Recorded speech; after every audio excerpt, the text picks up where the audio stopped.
New Delhi, January 17. India's financial sector is highly exposed to the risks of a low-carbon transition, but only 1 in 6 finance professionals have experience in identifying and managing those risks, says a new paper published in a leading peer-reviewed journal.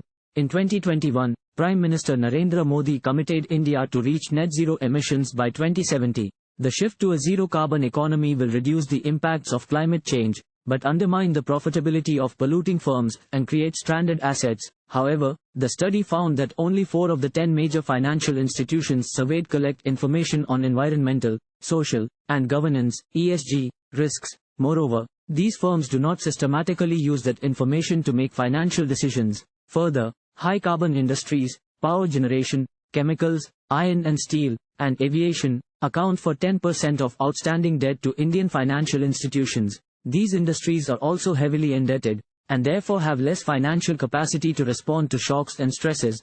Coal currently accounts for 44% of India's primary energy and 70% of its power generation. The country's coal-fired power plants have an average age of 13 years, and India has 91 gigawatts of new proposed coal capacity in the works, second only to China. According to the draft National Electricity Plan 2022, coal's share in the electricity generation mix decreases to 50% by 2030 compared to the current contribution of 70%. Achieving India's climate targets demands that many of the planned coal plants are not built. For an energy system consistent with 1.5 degrees Celsius requires that unabated coal plants are all retired by 2040, even if they are still technically viable. Yet, the new analysis finds that only around 1/6 of lending to the electricity sector is to pure-play renewables.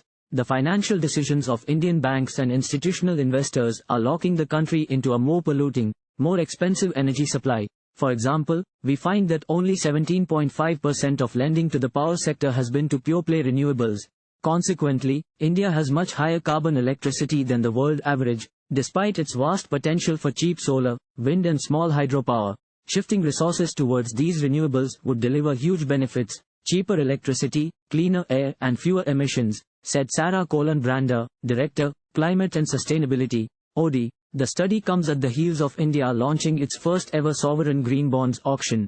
The RBI will auction 5-year and 10-year green bonds of 40 billion rupees each on January 25 and February 9.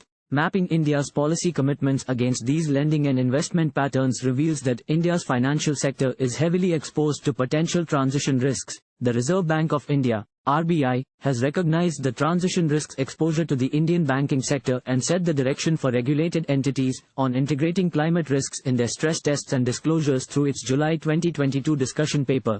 Financial institutions will need to ramp up their capacities relatively quickly as the RBI-led momentum further picks up. The other side of risks is the tremendous opportunity to move finance towards sustainable assets and activities. Robust, internationally interoperable taxonomies play a huge role in guiding finance credibly. The Ministry of Finance's draft taxonomy developed in 2021 is awaiting its release. It would add a great boost to realize the huge potential for green finance in India, said Neha Kumar, Head, South Asia Programs, Climate Bonds Initiative. The study also takes a look at the value of outstanding corporate bonds in sectors facing high transition risks. These sectors are home to many of the blue-chip companies that dominate India's debt markets. Thank you for watching. Please subscribe to channel and click on bell for more daily videos.